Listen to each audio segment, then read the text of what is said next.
ಸುಂದರ pen Nayan ಕದ್ದಿದ್ದಾನೆ ಎಂದು Sushmita complaint ಮಾಡಿದ್ದಾರೆ. ಆದರೆ ನಯನ್ಗೆ ಹೋಗಿ ಕೇಳಿದ್ರೆ ಅವನು ಇಲ್ಲ, ನಾನು ಪೆನ್ನು ಕದ್ದಿರೋದು ನನ್ನ ಪೆನ್ನು ಅಂತಿದ್ದಾನೆ. ಸರಿ, ಇಬ್ಬರ ಮಾತು ಕೇಳೋಣ. ಮೊದಲು ಸುಷ್ಮಿತಾ ಅವಳು ಬಂದು ಹೇಳಲಿ. ಸುಷ್ಮಿತಾ ಸುಷ್ಮಿತಾ ಸುಷ್ಮಿತಾ ನಮಸ್ತೆ ಮಹಾಸ್ವಾಮಿಗಳೇ, ನನ್ನ ಹೆಸರು ಸುಷ್ಮಿತಾ. ನಿನ್ನೆ ನನ್ನ ಬ್ಯಾಗಿನಲ್ಲಿ 2 ಪೆನ್ನುಗಳಿದ್ದವು. ನಾನು ಹೊರಗೆ ಹೋಗಿ ಒಳಗೆ ಬರುವುದರಲ್ಲಿ ನನ್ನ ಪೆನ್ನುಗಳಾಗಿವೆ. ಹಾಗಾಗಿ ಆ ನಯನ ಹತ್ತಿರ ನನ್ನ ಪೆನ್ನಿನ ಹಾಗೆ 2 ಪೆನ್ನುಗಳಿವೆ. ನನ್ನ ಪೆನ್ನು ನಯನೇ ಕದ್ದಿದ್ದಾನೆ. ನನಗೆ ನ್ಯಾಯ ಒದಗಿಸಿಕೊಡಿ ಮಹಾಸ್ವಾಮಿ.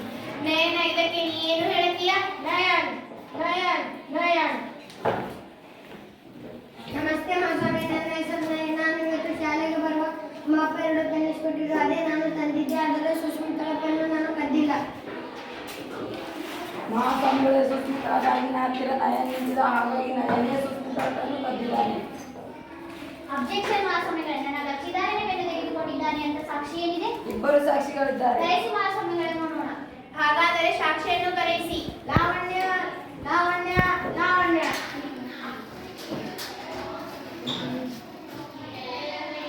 ನಿಮ್ಮ ಹೆಸರೇನು? ನನ್ನ ಹೆಸರು ಲಾವಣ್ಯ. ಸತ್ಯವನ್ನು ಹೇಳುತ್ತೇನೆ, ಸತ್ಯವನ್ನು ಬಿಟ್ಟು ಬೇರೇನು ಹೇಳುವುದಿಲ್ಲ. ನೀವು ಯಾವಾಗ ನುಡಿತೀರಾ? ನಾನು ನಿನ್ನೆ ಮಧ್ಯಾಹ್ನ ನುಡಿದ್ದೇನೆ. ಬೇರೆ ಏನು ನುಡಿತೀರಾ? ನಮಸ್ತೆ ಮಹಾಸ್ವಾಮಿಗಳೇ, ನಾನು ಸುಷ್ಮಿತಾಳ ಬ್ಯಾಗಿನ ಹತ್ತಿರ ನಯನ್ ನಿಂತಿದ್ದು ನೋಡಿದ್ದೇನೆ. ಆದರೆ ಪೆನ್ನು ಕದ್ದಿದ್ದು ನೋಡಿಲ್ಲ. ಕೇವಲ ನಿಂತಿದ್ದು ನೋಡಿದ್ದೀರಾ? ಹೌದು. ನೋಡಿ ಮಹಾಸ್ವಾಮಿಗಳೇ, ನಯನ್ ಕದ್ದಿದ್ದಾನೆ ಎನ್ನುವುದಕ್ಕೆ ಏನು ಸಾಕ್ಷಿ ಇಲ್ಲ. ಈ ಸಾಕ್ಷಿ ಅವನೇ ಕದ್ದಿದ್ದಾನೆ ಅಂತ ತೋರಿಸ್ತಾ ಇಲ್ಲ. ಹಾಗಾದರೆ ಇನ್ನೊಂದು ಸಾಕ್ಷಿಯನ್ನು ಕರೆಯಿಸಿ. ವಿಘ್ನೇಶ್ ವಿಘ್ನೇಶ್ ವಿಘ್ನೇಶ್ ನಿಮ್ಮ ಹೆಸರೇನು? ನನ್ನ ಹೆಸರು ವಿಘ್ನೇಶ್. ನೀವು ಯಾವಾಗ ನೋಡಿದ್ದೀರಾ? ನಿನ್ನೆ ಮಧ್ಯಾಹ್ನ ನೋಡಿದ್ದೇನೆ.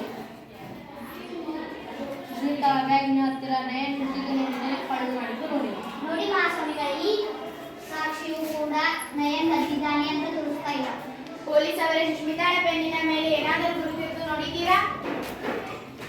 ಇಲ್ಲ ಮಹಾಸ್ವಾಮಿಗಳ, ಸುಷ್ಮಿತಾ ಪೆನ್ನಿನ ಮೇಲೆ ಯಾವುದೇ ತರಹದ ಗುರುತಿಲ್ಲ. ಹಾಗೆ ಸುಷ್ಮಿತಾ ಪೆನ್ನು ಯಾರು ತಗೊಂಡಿದ್ದಾರೆ ಅಂತ ಸಾಕ್ಷಿಯನ್ನು ಸುದ್ದಿಲ್ಲ.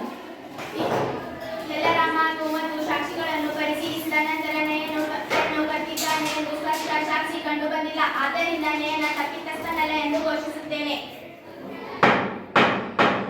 ಇನ್ನು ಮುಂದೆ ಎಲ್ಲ ವಿದ್ಯಾರ್ಥಿಗಳು ತಮ್ಮ ವಸ್ತುಗಳ ಮೇಲೆ ಹೆಸರು ಬರಬೇಕು ಮತ್ತು ಯಾರನ್ನು ಆರೋಪಿಸಬಾರದು. ತರಗತಿಯಲ್ಲಿ ಪರಸ್ಪರ ಗೌರವ ಇರಬೇಕು.